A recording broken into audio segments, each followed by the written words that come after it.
mursalin sayyidina wa maulana Muhammad sallallahu alaihi wasallam. Apa pelajaran dari hadis ini? Walaupun dia nabi, walaupun dia rasul, walaupun dia ulul azmi, dia tetap ingin berinvestasi akhirat, mewakafkan tanah yang dia beli dari dua anak yatim menjadi Masjid Nabawi, mengalir sampai hari kiamat. Nabi yang sudah dijamin masuk surga, nabi yang pertama masuk surga, tidak ada orang boleh masuk surga kecuali dia tetap berinvestasi akhirat dengan mewakafkan tanah masjid. Beruntunglah mereka yang dulu mewakafkan tanah masjid Raudhatul Muflihin. Kita alhamdulillah sekarang melaksanakan sholat subuhnya di sini ramai-ramai. Saya tidak tahu siapa yang mewakafkan tanah Raudhatul Muflihin tanpa kita menyebutkan namanya. Ila hadrati, ila ruh fulan, pahalanya sudah mengalir. Maka kalau kita mau investasi akhirat, carilah tanah kosong, langsung kita wakafkan. Mudah-mudahan kita dibukakan pintu rezeki, bisa wakaf masjid sebelum mati, insyaallah. Amin. Saya mau hasil dari ceramah subuh ini, saya dapat berita nanti setelah pulang ke Riau. Assalamualaikum Ustaz Somad. Waalaikumsalam. Alhamdulillah, setelah Ustaz pulang dari Raudhatul Muflihin kemarin, jamaah berlomba-lomba mewakafkan tanah. Assalamualaikum Bapak Ketua Masjid. Ya, itu ada tanah, saya wakafkan. Tanah siapa? Enggak tahu. Gimana mewakafkan tanah kita nggak tahu tanah siapa? Jadi pastikan dulu tanah ini memang punya kita. Saya wakafkan tanah bapak saya, nggak bisa. Tanah ayah kita itu tanah ahli waris, kita masih berkongsi. Itu tanah bapakmu. Iya. Kau adik-beradik berapa orang? 12. Berarti ada jatah 11 orang di sana. Kalau bapakmu meninggal, dibagi jatahmu yang kau wakafkan, itu baru boleh. Wakaf itu mesti ada unsur 4. Yang pertama orang yang berwakaf, yang kedua yang menerima wakaf, nazir namanya, ketua yayasan, ketua masjid, ketua Badan Wakaf Indonesia BWI. Yang ketiga ada barang yang diwakafkan, tanah, ruko, rumah. Yang keempat ada ijab dan kabul. Saya wakafkan ruko ini 2 pintu. Mana? Itu loh, baru pintunya aja 2. Saya wakafkan ruko ini 2 pintu. Hasilnya 1 bulan biasanya 5 juta, 1 tahun 60 juta. Hasilnya untuk MDA tahfiz Quran tunai. Kata ketua yayasan, saya terima sah. Itulah investasi akhirat, mengalir sampai hari kiamat insyaallah. Amin. Yang punya rumah yang besar, sebesar lapangan sepak bola, tinggal ketika meninggal dunia habis diperebutkan istri dan anak-anak. Anak tidak terlalu ganas, menantu ini yang luar biasa. Betul bu? Betul kata mereka. Punya mobil mahal 2 miliar. Begitu kita meninggal, habis. Siapa yang ngambil? Diambil oleh rental. Rupanya mobilnya mobil sewa. Ustaz Somad itu kalau ceramah di mana-mana mobilnya mewah. Orang kaya Ustaz Somad itu. Mobil panitia. Tapi yang dimuliakan Allah Subhanahu wa taala, maka yang tinggal kekal abadi, ma'akal tafa'afnaika. Ada orang duitnya banyak, dibelikan makanan busuk, wa malabista fa'ablaita, dibelikan kepakaian lapuk. Dibelikan makanan busuk, diberikan pakaian lapuk. Wa mata saddaqta fa'abdaita, yang diwakafkan itulah yang kekal abadi. Wakaf nggak boleh hilang, nggak boleh habis. Wakaf tanah nggak habis. Sampai sekarang belum ada orang Islam makan tanah. Wakaf bangunan, semen, batu bata, kerikil, besi, pasir, ini wakaf semua. Wakaf lampu, masya Allah. Melihat lampu masjid Raudhatul Muflihin mengingatkan kita ke Masjid Nabawi. Allahumma sholli ala sayyidina Muhammad wa ala ali sayyidina Muhammad. Lampunya terang benderang, kaligrafinya mengingatkan kita pada Al-Quran. Ar-Rahmanir Rahim, Maliki Yaumiddin, Iyyaka na'budu wa iyyaka nasta'in. Al-Fatihah. Al-Fatihah artinya pembuka. Banyak-banyak baca surat Al-Fatihah, terbuka pintu hati anak-anak yang susah belajar. Baca banyak Al-Fatihah, terbuka pintu jodoh yang mau nikah. Saya udah nikah Pak Ustaz, baca Al-Fatihah banyak-banyak untuk apa? Supaya punya anak, bukan nikah lagi. Yang punya usaha bisnis di warung, di kedai, tempat dagang, banyak-banyak Al-Fatihah, dibukakan Allah pintu-pintu rezeki dan pintu-pintu keberkahan. Ada wakaf AC, ini AC-nya banyak sekali, Masya Allah. 1, 2, 3, 4, 5, 6, 7, 8, 9, 10, 11. Maka dingin, tenang, nyaman.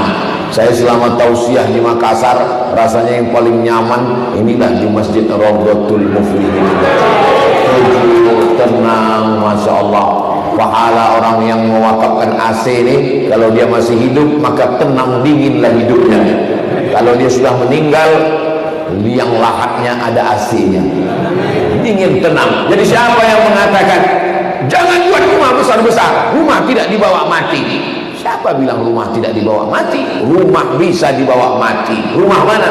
Rumah yang diwakafkan. Tapi jangan gara-gara ini bapak pulang semua mewakafkan rumah. Istrinya nanti ngamuk ke saya. Jangan undang lagi Ustaz Somad ke Makassar. Kenapa? Habis rumah kami diwakafkan suami kami. Jangan khawatir ibu-ibu. Seorang suami kalau mau mewakafkan hartanya, maka Badan Wakaf Indonesia tidak akan mau menerima sebelum istri dan ahli waris membubuhkan tanda tangan. Karena kalau tidak itu wakaf berperkara. Makanya kadang kita lihat ada ruko, jangan sewa ruko ini, bermasalah. Kenapa? Karena masih ada sangkut paut masalah tanah. Saya kebetulan bersama teman-teman sahabat di Yayasan Tabung Wakaf Umat mengelola wakaf juga bersama kawan-kawan dan sahabat. Kebetulan kami dapat tanah wakaf, macam-macam. Lama hidup banyak dirasa, jauh berjalan banyak dilihat. Lama ngelola wakaf ketemu orang kepalanya macam-macam, rambut sama hitam, isinya macam-macam. Saya wakafkan tanah ini untuk Yayasan Tabung Wakaf Umat, diterima oleh Ustadz Abdul Somad, tunai. Saya terima, sah, Allahu Akbar, foto, update status di Instagram, kontak ke BPN, Badan Pertanahan Nasional. Assalamualaikum. Waalaikumsalam. Tolong cek Bapak BPN, ini tanah wakaf, titik koordinat, lokasi, kecamatan, kabupaten, provinsi. Sudah kami cek Ustaz Somad. Gimana? Pemiliknya tumpang tindih, 5 surat. Assalamualaikum Pak Haji. Waalaikumsalam. Tanah yang wakaf kita akad kemarin rupanya bermasalah Pak, gimana ini? Mohon maaf Pak Ustaz, karena bermasalah itulah maka saya wakafkan. Saya yakin dan percaya itu tidak ada terjadi di Makassar, karena orang Makassar tanahnya sudah selesai clear baru dia wakafkan, insya Allah. Amin. Ada pula jamaah yang cerita, alhamdulillah Ustaz Somad, masalah yang Ustaz hadapi itu tidak pernah terjadi di tempat saya. Kenapa gitu Pak? Karena memang nggak ada yang berwakaf. Bapak Ibu yang dimuliakan Allah Subhanahu wa taala, wakafkan atas nama almarhumah ibu, itu investasi mengalir sampai hari kiamat. Datang sahabat Nabi namanya Sa'ad. Sa'ad pakai dal, pakai ain. Sa'ad artinya bahagia. Jadi kalau ngasih nama anak itu kasih nama yang ada maknanya. Siapa namanya? Sa'ad, bahagia. Siapa namanya? Abdullah, hamba Allah. Siapa namanya? Abdurrahman. Siapa namanya? Abdus Somad. Siapa namanya? Arsyad. Rasa-rasanya orang Makassar banyak nama Arsyad. Arsyad artinya lurus, benar hidupnya. Dan biasanya orang Makassar namanya ada dinnya, namanya Hasanuddin, Zainuddin, banyak nama. Itu din artinya agama. Zainuddin perhiasan agama. Hasanuddin, Hasan artinya baik, din agama. Jadi kenapa orang Makassar itu agamanya baik? Karena namanya ada din di ujung. Tapi yang zaman sekarang sudah tidak lagi banyak pakai nama ini. Pakai nama, Masya Allah. Siapa namanya? Ronaldo. bisa main bola? Enggak. Bapak Ibu yang dimuliakan Allah Subhanahu wa taala. Begitu ditanya, "Kenapa namanya macam-macam?"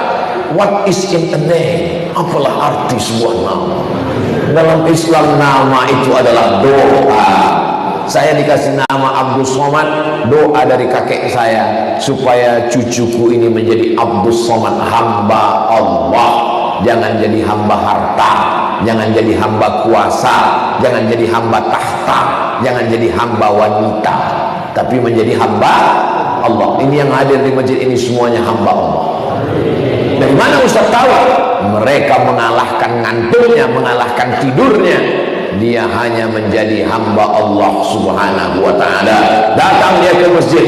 Ini Ustaz Somad ini ceramah aja ini, datang ke masjid, dia aja datang terlambat. Saya sudah bangun tadi malam habis tausiah, pulang ke hotel jam 12, tidur 1, 2, 3, 4, jam 4 saya sudah bangun. Jam 4 sudah mandi, sudah bersih. Saya mau datang ke masjid, dijemput panitia sesudah subuh. Jadi saya sampai kemari. Ini perlu saya ceritakan supaya jangan sampai orang ngomong, Ustaz Somad itu ceramah aja ke masjid, dia aja datang ke masjid terlambat. Bukan salah saya. Ini perlu saya jelaskan supaya apa? Jangan ada dusta di antara kita. Salatullah, salamullah ala taha Rasulillah. Salatullah, salamullah ala yasin habibillah. Ustaz kok tiba-tiba sholawat? Itu cek sound aja sebetulnya. Lagi ngetes, mantap tak suara mikrofon masjid Raudhatul Muflihin? Masya Allah, suara saya biasa aja. Kalau tadi terdengar merdu, itu karena sound sistemnya mantap. Ustaz Samad, kalau Ustaz ceramah, tolong sampaikan supaya pengurus memperbaiki sound system. Itu pesan Pak Ketua DMI, Dewan Masjid Indonesia, Pak JK. Waktu ketemu beliau manggil saya Ustaz Samad. Ustaz Samad tolong sampaikan. Kenapa? Karena 80% peran masjid itu ada sistem. Imam, khatib, Bilal, penceramah. 4 itu isi masjid ada di sound system. Imam suaranya Bismillahirrahmanirrahim. Gimana kalau sound system nggak bagus?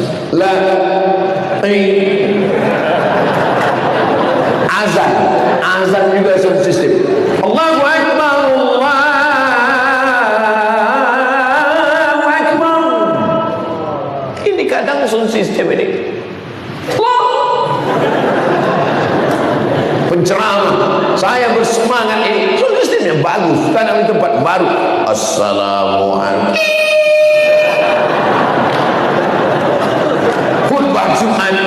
Khutbah Jumat, orang yang tidak pernah datang pengajian, nggak peduli sama pengajian.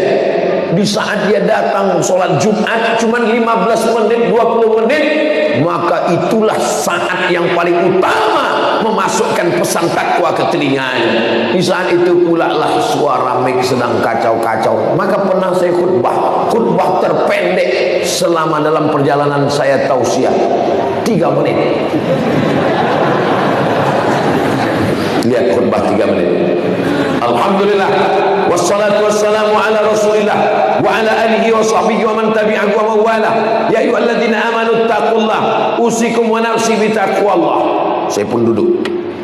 Habis itu saya berdiri lagi. Alhamdulillah, wassalatu wassalamu ala Rasulillah. Ya ayyuhalladzina amanu taqullah. Allahumma shalli ala sayyidina Muhammad wa ala ali sayyidina Muhammad.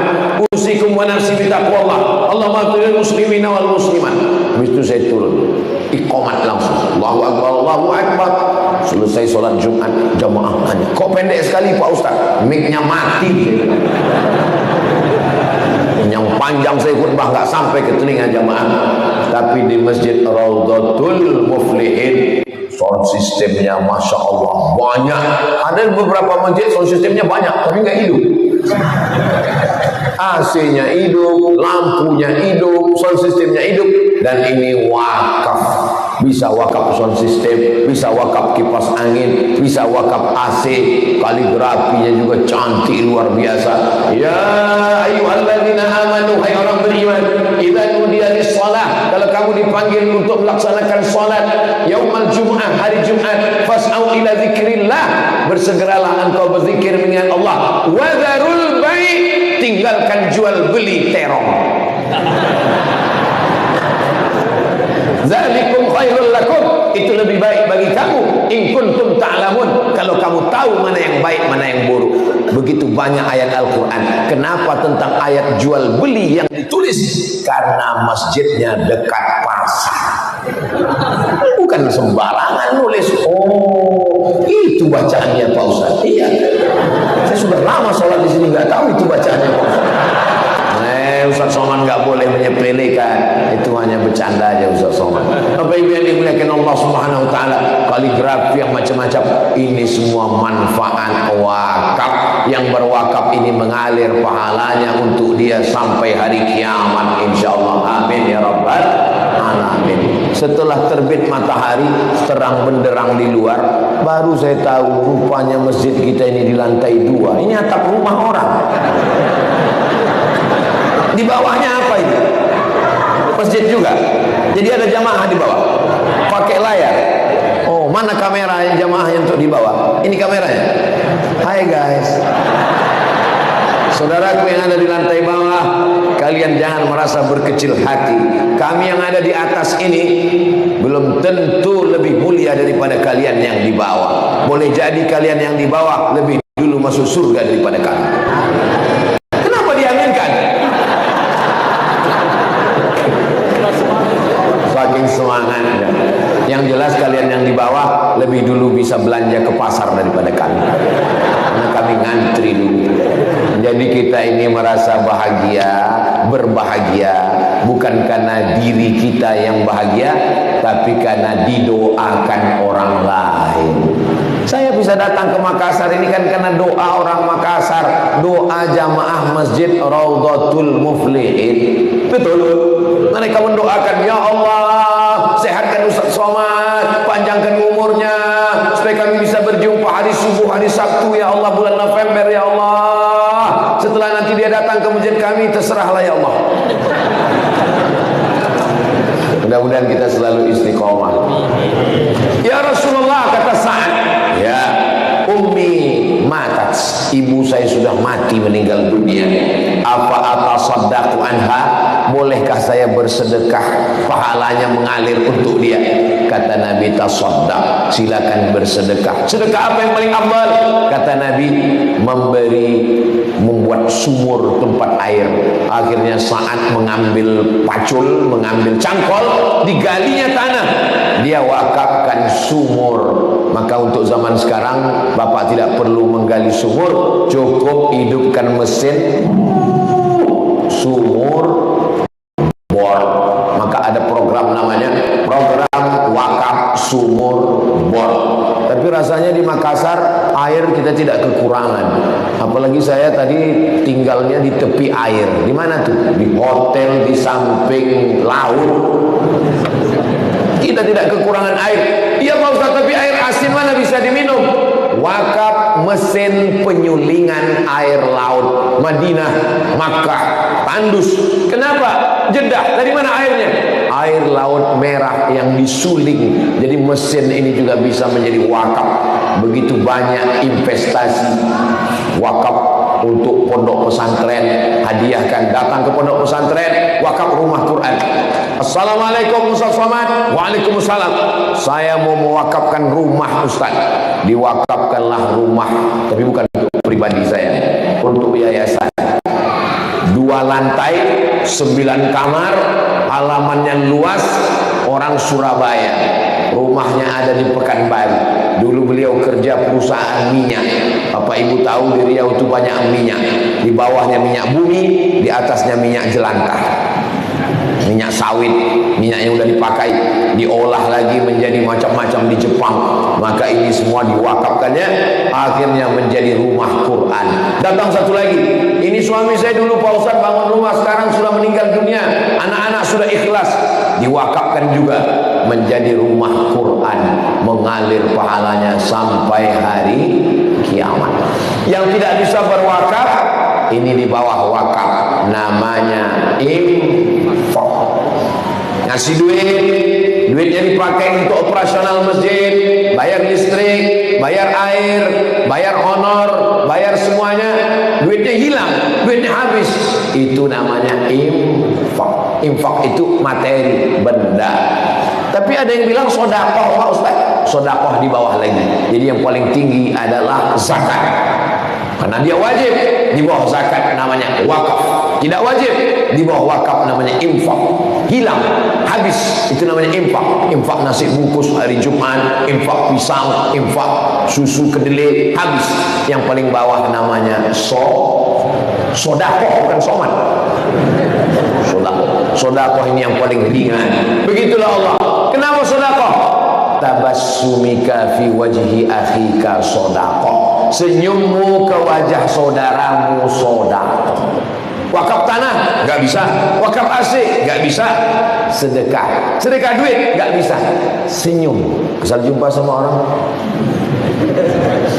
Makanya kotak di masjid itu jangan buat kotak sodakoh. Nanti orang senyum aja waktu dia lewat. Pas lewat. Nah, kotak. Jangan buat kotak wakaf. Karena tidak bisa kita berakad dengan wakaf. Nggak mungkin kita berakad dengan wakaf. Wahai kotak, aku wakafkan surat tanahku ini. Kata kotak menerima, aku terima. Nggak bisa. Maka yang paling tepat adalah kotak infak. Kotak sodakoh tepat juga, karena uang itu juga bisa sodakoh. Cuman kita khawatir nanti ketika dia lewat orang senyum aja, tidak ada yang ngasih uang. Bapak Ibu yang dimuliakan Allah Subhanahu wa taala, nampaknya masjid Raudhatul Muflihin tidak pakai kotak. Loh, kenapa enggak pakai kotak? Rupanya sudah canggih, langsung pakai barcode QRIS. Nah, jadi begitu masuk masjid sudah dipasang di depan pintu, orang tinggal buka handphone, langsung QRIS, langsung automatically transfer, tinggal klik. Alhamdulillah, begitu sudah transfer, nangis si ibu. Ibu nangis haru, kenapa? Ingat almarhumah ayah, almarhumah ibu, almarhum suami. Bukan Pak Ustaz, tadi waktu ngetik salah klik. Ada pilihannya ternyata 10.000, 100.000, 1 juta. Karena buru-buru terpencet 1 juta. Ini kita berandai-andai sekarang ya, berandai. Seandainya bapak ibu punya tabungan minimal ini 100 juta, amin. Jadi punya aminnya seperti nggak yakin, amin. 100 juta, tiba-tiba masuk ke masjid Raudhatul Muflihin, pas klik terpencet 1 juta. Berarti yang menjadi amal jariah 100 juta, yang tinggal di bank 99 juta. Malang tak dapat ditolak, untung tak dapat diraih, sampai ajal mati. Yang dibawa yang 1 juta itu atau yang 99? Yang 1 juta itulah yang dibawa mati. Itulah investasi akhirat. Yang 99 juta diambil istri, kalau istri meninggal diambil suami untuk modal usaha. Kita nggak boleh suzon. Cinta mereka abadi untukmu, sehidup semati. Uang 99 juta itu mereka buka untuk usaha di pasar terong, akhirnya bisnisnya berkembang, setelah itu baru dia kawin lagi. Bapak Ibu yang dimuliakan Allah Subhanahu wa taala, mudah-mudahan kita dibukakan pintu rezeki supaya bisa investasi akhirat ini insyaallah. Paling tinggi zakat, nomor 2 wakaf, di bawah itu infak, di bawah itu sodakoh yang paling ringan. Sodakoh pakai uang bisa, sodakoh pakai senyum bisa. Saya senyum pun nggak bisa Pak Ustaz, karena urat-urat saraf saya ini sudah nggak bisa lagi senyum, bawaannya mau ngamuk aja Pak Ustaz.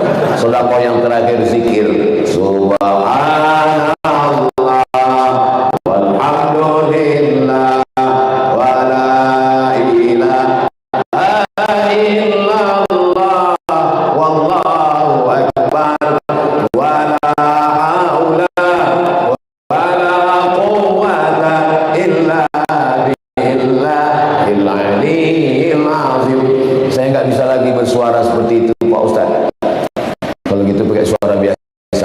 subhanallah walhamdulillah wala ilaha. Pakai suara pun nggak bisa Pak Ustaz. Kalau gitu nggak usah pakai suara. Mulut bergerak pun tak bisa Pak Ustaz. Kalau gitu dalam hati aja. Dalam hati pun nggak bisa Pak Ustaz. Tahu Pantai Losari? Tahu kan? Nah, bawa ke sana. Panggil ikan hiu. Hiu, ada sarapan ini. Untuk apa lagi hidup? Buat macet Makassar aja. Soal ini kejam sekali, bukan kejam. Ini manfaatnya supaya kita sadar diri bahwa kita masih diberi hidup ini supaya kita banyak-banyak beramal soleh.